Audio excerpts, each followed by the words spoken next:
तेव्हा PhDचे जे मुख्य असतात ते म्हणाले की तुम्ही संघामध्ये काम करणारे आहात, पण संघ बंधूंचा या ठिकाणी उल्लेख केलेला आहे, तो उल्लेख फक्त याच्यातून काढून टाका. असं म्हटल्यानंतर त्यांचं उत्तर किती महत्वाचं आहे. ते म्हणाले PhD मिळाली नाही तरी चालेल, पण कृतज्ञता भाव जो असतो त्या संघामुळे मी मोठा झालेलो आहे, त्यांचं नाव काढणं हे कृतज्ञपणाचं लक्षण आहे, हे महत्वाचं आहे. आपण जे काम स्वीकारलेलं आहे ते तन्मयतेने, मनातून, अंतःकरणातून, तळमळीनं करणं आणि जबाबदारीने करणं, कुठेही कृतज्ञतेचा भाव न येऊ देणं, कायमस्वरूपी आपल्या मनामध्ये ज्या पाऊल खुणा आपण जपतो आहोत त्या विभूतींबद्दल आपल्या मनात कृतज्ञता भाव जागलाच पाहिजे असं मी म्हणेन. दुसरे एक उदाहरण देऊ शकते. मानवशास्त्राचे ते होते. तो प्रसंग खूप भयानक आहे. वाचला तर भीमबेटकाला जात असताना प्रवासातून प्रवाशांशी चर्चा करताना त्यांना असं कळालं की या डोंगर माथ्यावर काय आहे किंवा हे डोंगर कशाचे आहेत. तेव्हा प्रवासी त्यांना सांगतात इथे बहुतेक लेण्या असतील. गाडी जेव्हा हळूहळू चालते तेव्हा ते उडी मारतात आणि त्या दिशेने चालू लागतात. अतिशय परिश्रम घेऊन, खरं तर जंगलातला तो डोंगर, कुठलीही मनामध्ये भीती न बाळगता निर्भयपणे की आपल्याला हे शोधायचंच आहे. म्हणजे शोध बुद्धी कशी असावी, संशोधक कसा असावा, परिश्रम कसे घेतले पाहिजे, ध्येय कसं असलं पाहिजे आणि त्याच्यासाठी आपण ध्यास कसा घेतला पाहिजे, या गोष्टी वाकणकरण करणं शिकल्या पाहिजे. आपण त्यांचे वारस आहोत, आपण त्यांचे पायीक आहोत. त्यांचा वसा जपणं आपलं काम आहे. त्याच्यानंतर बाबाजींची पण या ठिकाणी आठवण येते की 98 वर्ष बाबाजी, योगेंद्रजी जे महामंत्री राहिले त्यांनी सुद्धा 98 वर्षापर्यंत सर्वांशी संवाद करणं, संपर्क करणं, नावानिशी भारतातल्या सगळ्या पदाधिकाऱ्यांची नावं त्यांना माहीत होती. म्हणजे काम करत असताना आपलं स्मरण कसं असावं, आपण कसं दखल घेतली पाहिजे, कार्यकर्त्यांशी संवाद कसा केला पाहिजे, याही गोष्टी बाबाजींकडूनच आम्ही शिकलेल्या आहोत. त्यांचेच आपण पायीक आहोत. म्हणून संस्कार भारतीची वाटचाल, संस्कार भारतीची दायित्वबोध, या सगळ्या गोष्टी आपण लक्ष दिल्या पाहिजे.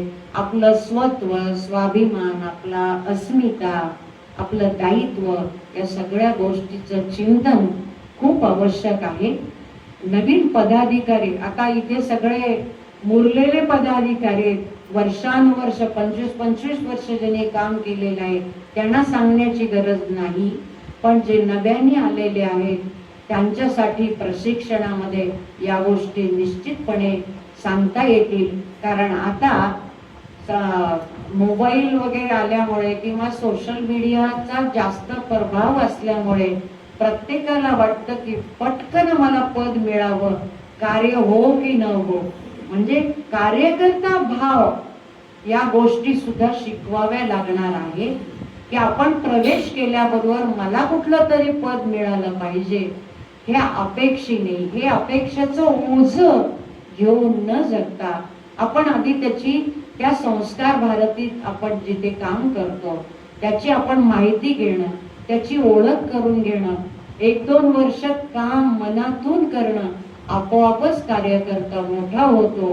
संघ असा नाहीये किंवा संस्कार भारती किंवा कोणतीही शाखा अशी नाहीये की तुम्ही किती वर्ष काम केलं तरी तुमची दखल घेतली जात नाही, असं नाहीये. कार्यकर्ता भाव दिसला जे आपोआपच त्याला पुढे प्रेरित केलं जातं, प्रेरणा दिली जाते, मोटिवेशन केलं जातं.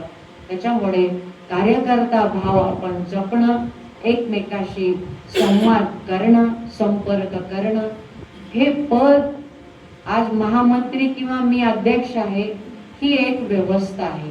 आज आहे उद्या नाही, कारण कालावधी कमी असतो, त्या कालावधीमध्येच आपल्याला काम करायचं असतं. त्याच्यामुळे प्रत्येकाला ही संधी मिळणारच असते. त्याच्यामुळे हे एक व्यवस्थापनाचा भाग असल्यामुळे आम्ही सुद्धा फार मोठ्या त्या पदाचा भार न घेता कार्यकर्ता भावनेतूनच आम्ही काम केलं पाहिजे, तेही आमचं चिंतन चालूच असतं. बाकी संस्कार भारतीमध्ये जास्तीत जास्त महिलांनी सहभाग घ्यावा, कलेची सेवा करावी, एवढंच मी या ठिकाणी सांगेन. मला या ठिकाणी निमंत्रित केलं म्हणून मी तुमचे मनापासून आभार मानते. देवेंद्रजी आणि शुभांगी मंदाकिनी पैकी जास्त आभार मानते की त्यांनी म्हटल्याबरोबर पटकन स्वीकारलं, नकारला शब्द आला नाही. हा कार्यकर्ता भाव मला वाटतं अधिक महत्वाचा. धन्यवाद. विघ्नहर्ता श्री गणेश व कलेची अधिष्ठाती माता सरस्वती आणि या सर्वांच्या प्रतिमेचं आपण पूजन करून या कार्यक्रमाला सुरुवात करतोय.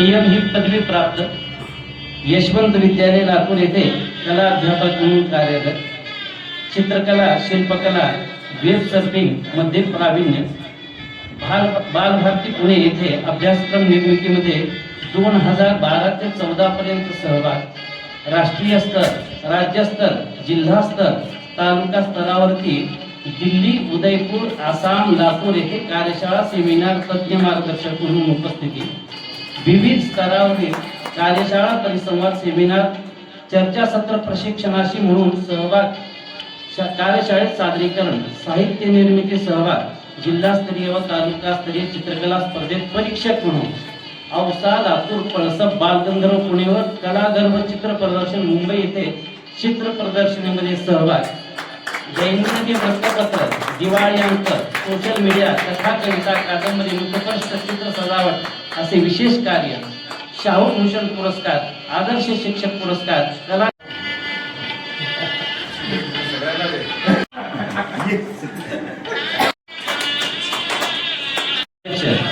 डॉक्टर अरविंद देशमुख सर यांची